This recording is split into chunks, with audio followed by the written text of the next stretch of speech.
praise. In Jesus' name, amen. Amen. I want to give honor to my pastor and my first lady for allowing me an opportunity to stand before you today and to give up to present the word. I want to thank my colleagues for their help in just helping me just stay mentally focused and prepared. I want to thank my family, those that are present and those that are absent. It's not easy. It's not easy being a Blanco. But I thank God for allowing me the opportunity to stand here in this place. And I thank each and every single one of you. I especially want to thank my wife for just supporting me in all that I do in ministry. I want to thank my children. Zion is absent today because he's in, they're doing a college program, so he's a part of that. And he wrestled with where to go. What should I do? And I said, do what beats your heart. So he said, Dad, I'm going to tune in. You're going to college. So I thank him. I thank him in his absence. And to each and every single one of you, you're a special part of my life.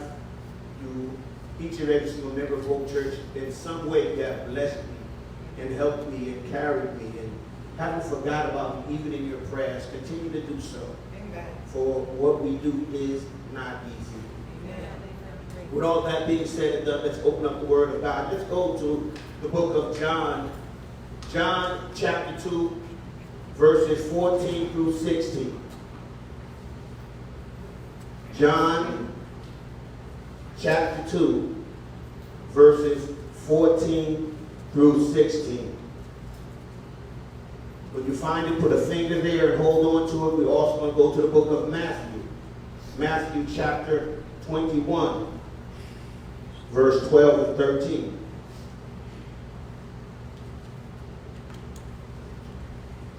Here's a reading in John. And found in the temple those that sold oxen and sheep and doves and the changers of money.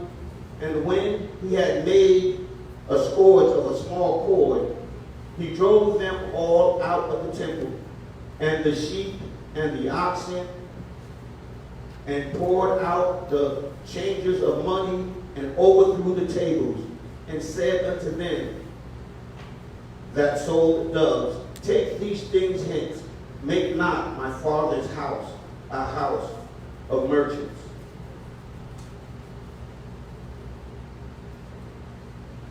Matthew 21 and 12 and 13. And Jesus went into the temple of God, and cast out them that sold and bought in the temple, and overthrew the tables, and the money changers, and the seats of them that sold doves, and said unto them, it is written, my house shall be called the house of prayer.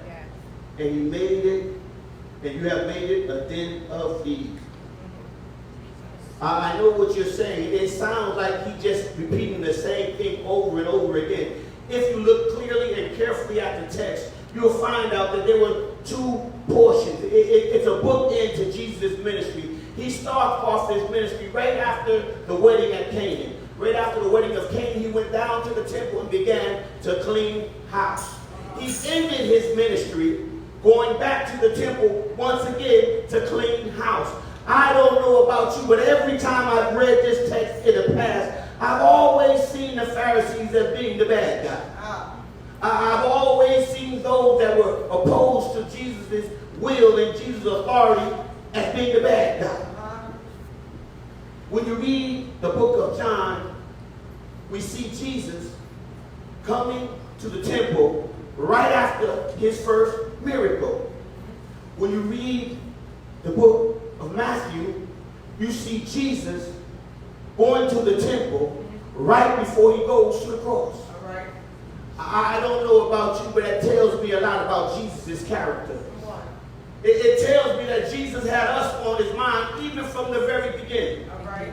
He wanted to make sure that some things were done, that some things were taking place inside of the temple that would purify the temple. All right.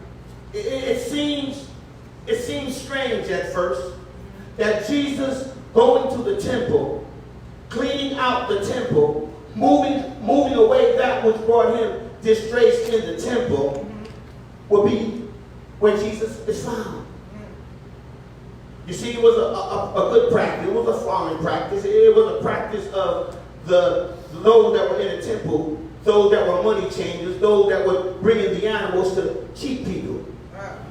It was a common practice when they put your money on the scale, because you had to change in your currency to get Roman coins and Roman denarius in order for you to present and to have worship. So it was a common practice to use leaded weights. They would unbalance the scale just a little bit.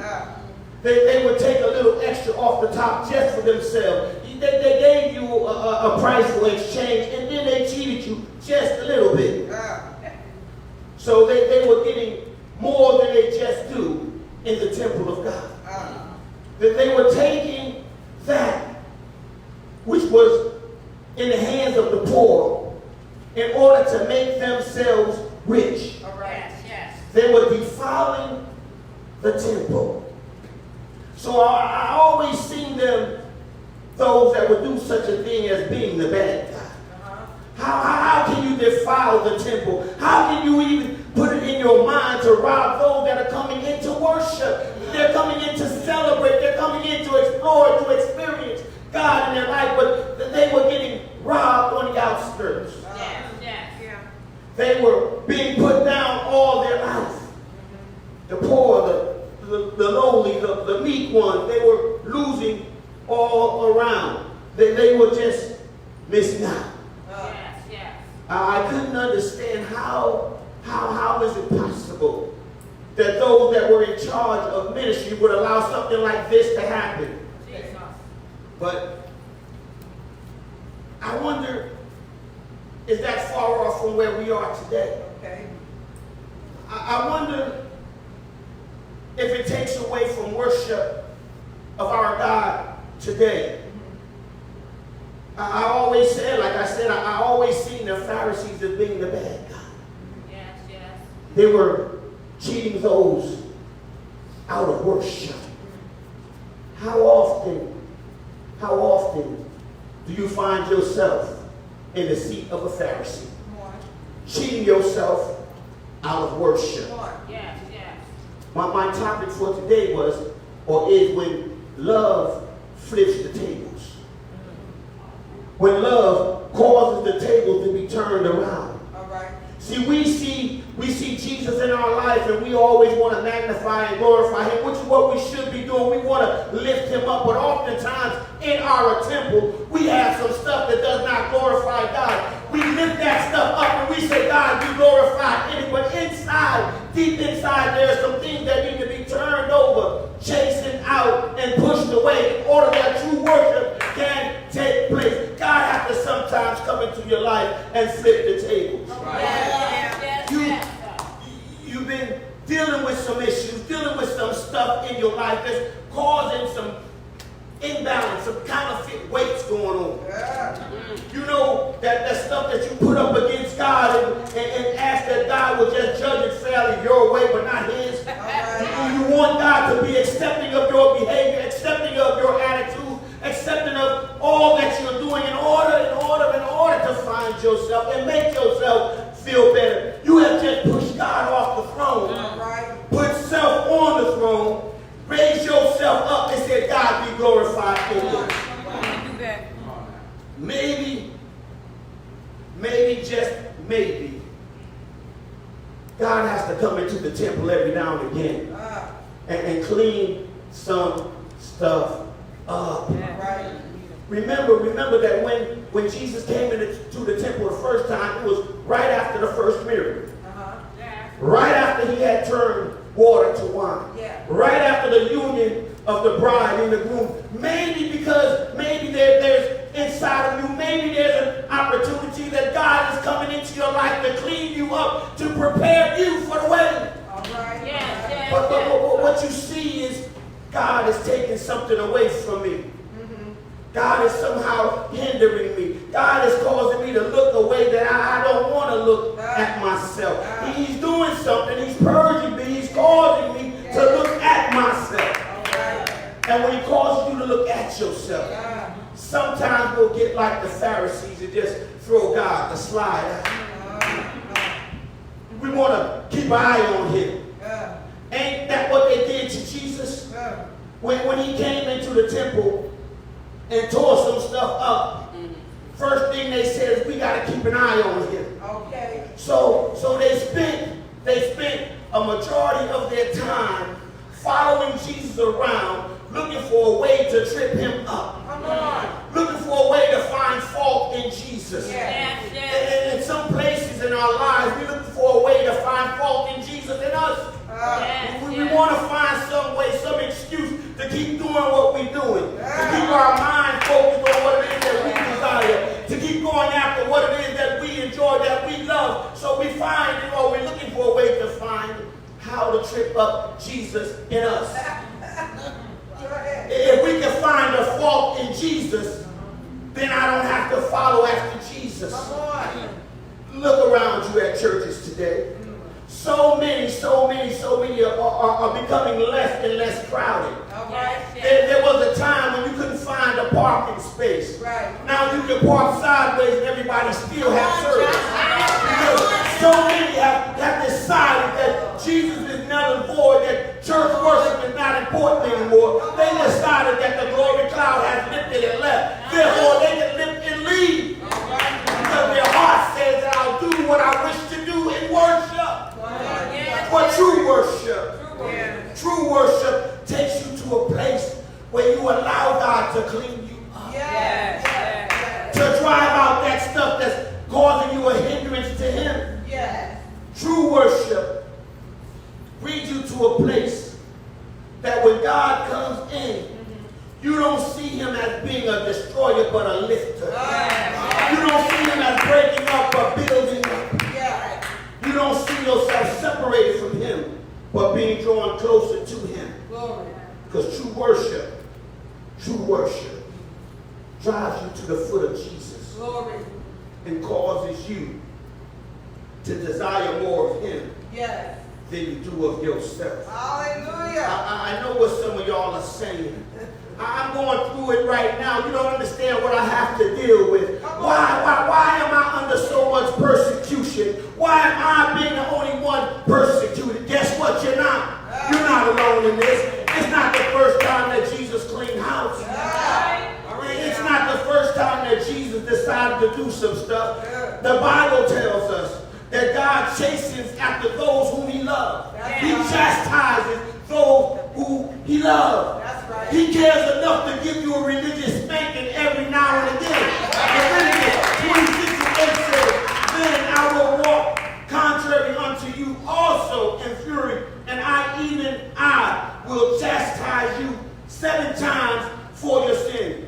2 Chronicles 6:26-27 says, when the heaven is shut up, and there is no rain, because you have sinned against thee, yet I will pray toward this place and confess thy name and turn from thy sin. When thou dost afflict them, then hear thou from heaven and forgive the sin of the servants and of thy people Israel, when thou hast taught them the good way, wherein they should walk, and send rain upon the land which thou hast given unto thy people as an inheritance. It's not new to get a spanking from God. Don't think that you're the only one. Psalms 98 and 92. Then will I visit their transgressions with the rod, and their iniquity with the stripes. We want to think that we're the only ones. You want to think that you're the only one. I used to think that I was the only one. But when God loves you so much so, he's willing to come into the midst of your mess and start to throw some stuff out of the temple. Don't look at what you're going through as being too hard for you. As you can't make it. It's impossible right now. All I seem to be doing is crying. I can't seem to find a moment of peace. Maybe because you can't find the peace because what you have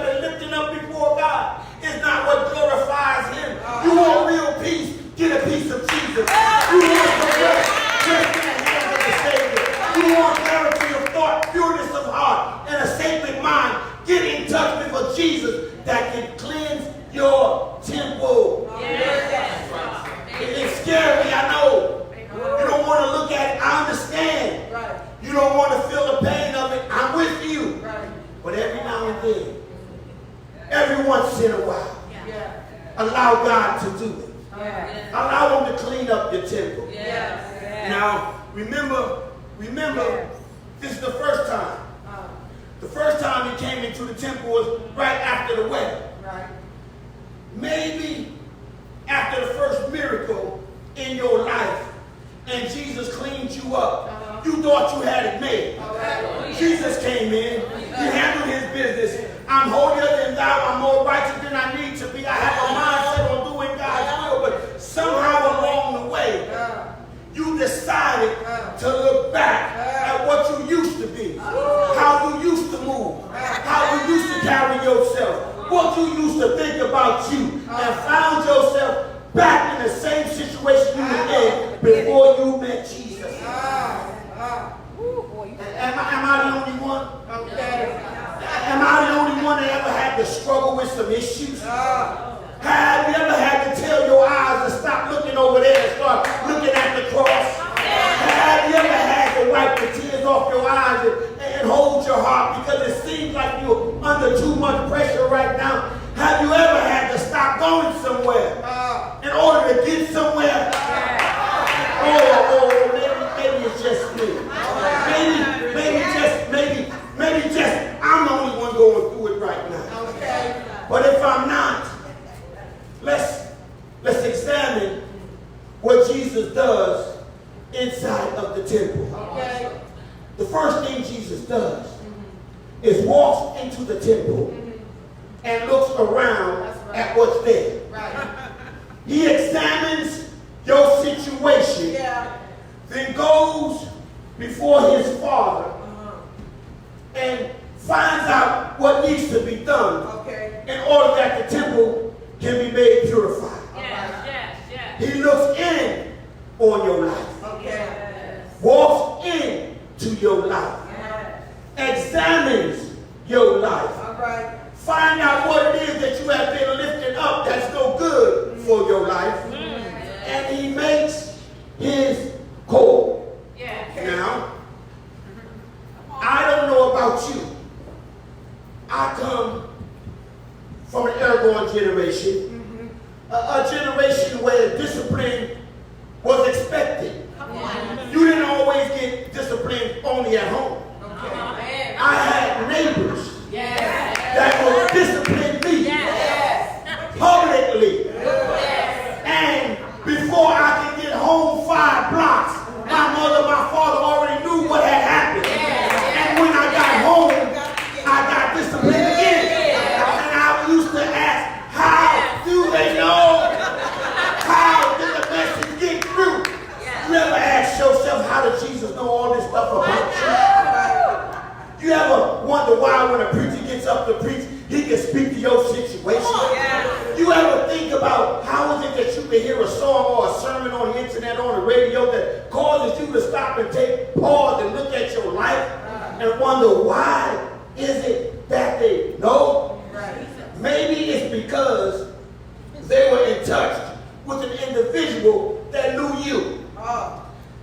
Every neighbor in my past that spoke to me, I may not have known personally, but they were in contact with my mother or my father. And they would call or get a message to my mother and my father as to what I was doing after they had handled me. So is it possible that while you're in the midst of your madness, Jesus is speaking to the Father about you, but he's going to deal with you where he found you? He cleans up your temple. And in the process of cleaning up your temple, some stuff has got to go.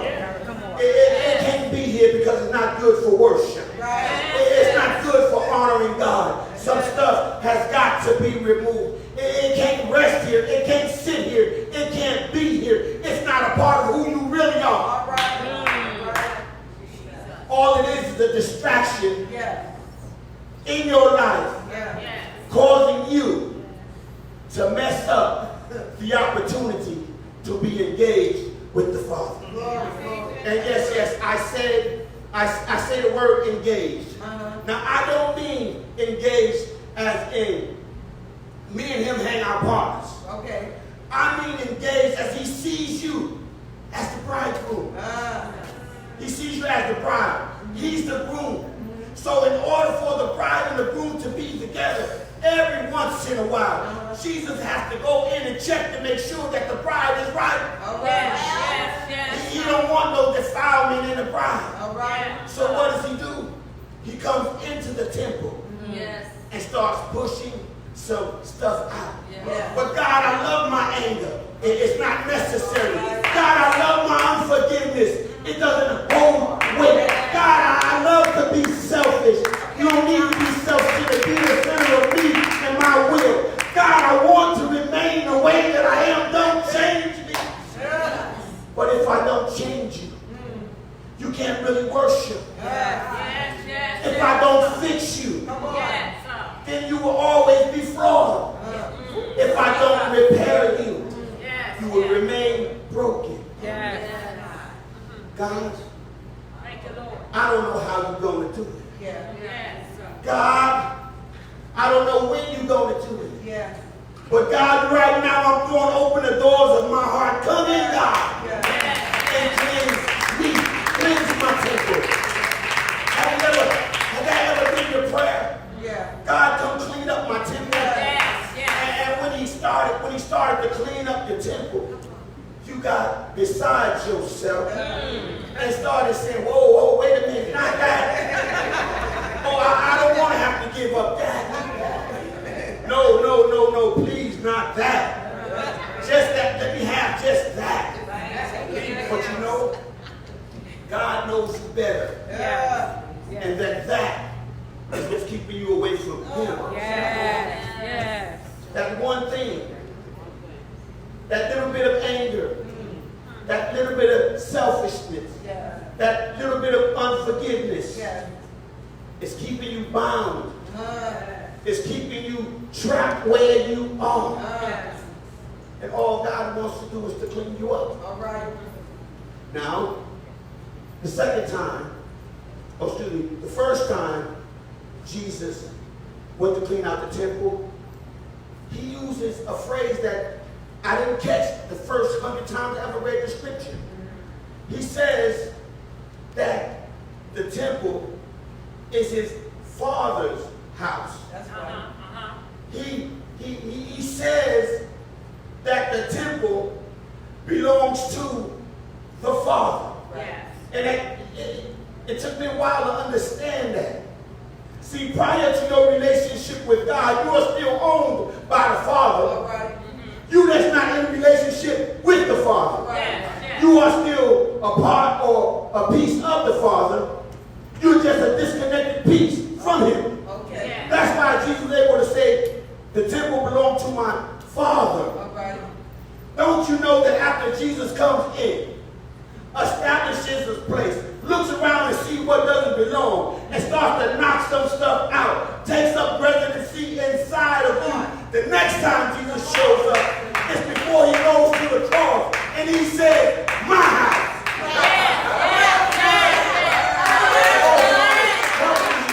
He said, my house. You see, Lillian Duke was my mom.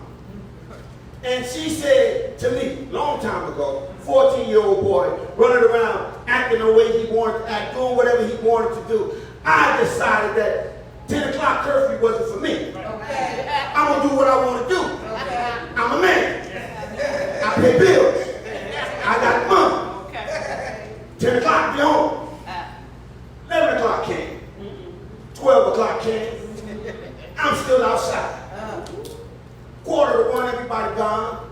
I'm going to go home. Okay. I went and I knocked on the door. Because my key seemed not to work. Didn't understand why. Key didn't work. But when I knocked on the door opened up a crack. And guess who I saw on the other side looking at me? And told me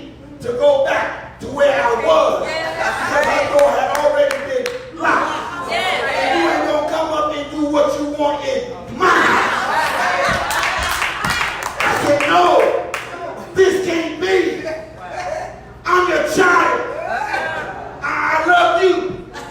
You're not acting like you love God when you allow some of anything and everything to take place in your temple because you feel as if it's your house. Jesus will never throw you away, but he will stop some blessings from coming your way because you're not acting like a child that belongs to him and wants to live in his house. But when you decide that you want Jesus more than anything else, he opens the door. He says, come on in. And now I can call your place of residence your temple, my house. Because on the temple I have put my name. Jesus put his name on you.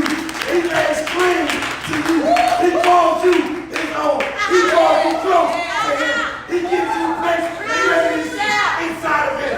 He does not allow the enemy to pull you away. Why? Because you belong to him. Your soul, your spirit, your heart is his house. Don't tell Jesus you can't clean up your house. Don't tell Jesus you can't love you inside your house. Don't tell Jesus there's no room for him in your house because you don't belong to you. That's right. If you trust him, Yeah. if you love him, if you serve him, you belong to him. This and that and that and that is his house.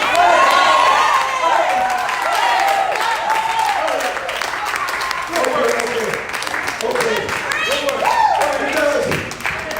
He does one more thing in the text that almost slipped past me. I was reading kind of fast, Pastor. I'm sorry. I was reading kind of fast. You see, I thought about the cord. And I said, Jesus, you could have just spoke the word. And whatever was in would have been out. Why the cord? Why the cord? Why the cord? And then it came to me.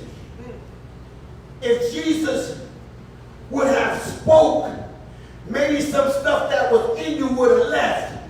But some of the stuff that you needed would have left too.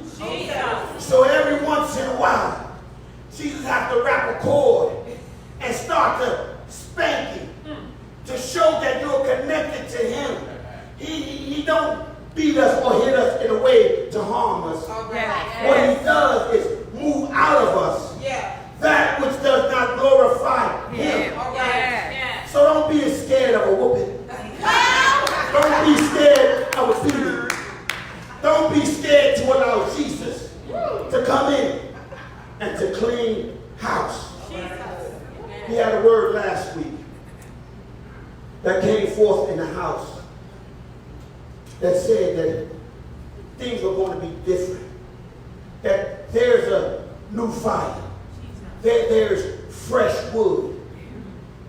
I wonder how many of us meditated on that thing as hard as I did. You see, I realized that what was new was not God, but us.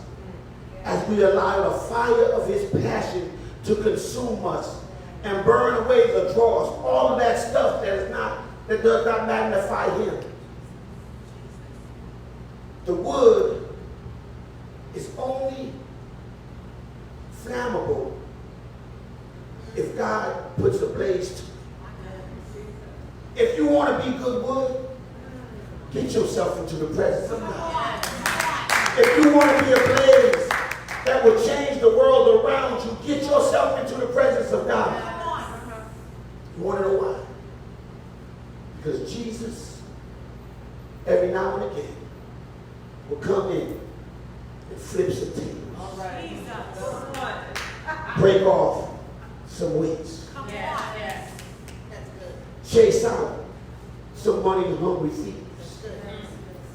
And allow you to be called his own. As I was preparing this, I took a long, hard look at the church today. And I realized that in some churches, not whole church, not a lot of churches, but some churches, they are more concerned with your W-2s than what you could do. Their focus is more about getting from you than giving to you. Yes. Yes. So take the time, take the opportunity to search out God, and where he can be found, he'll draw you in, and he'll give into you. He'll put and pour into you what is necessary to glorify him. Don't be fooled by hungry money changes. Because in the end, you have to stand before a living God and give an account for what you've done with your life. Allow God's love to flip the table. Amen.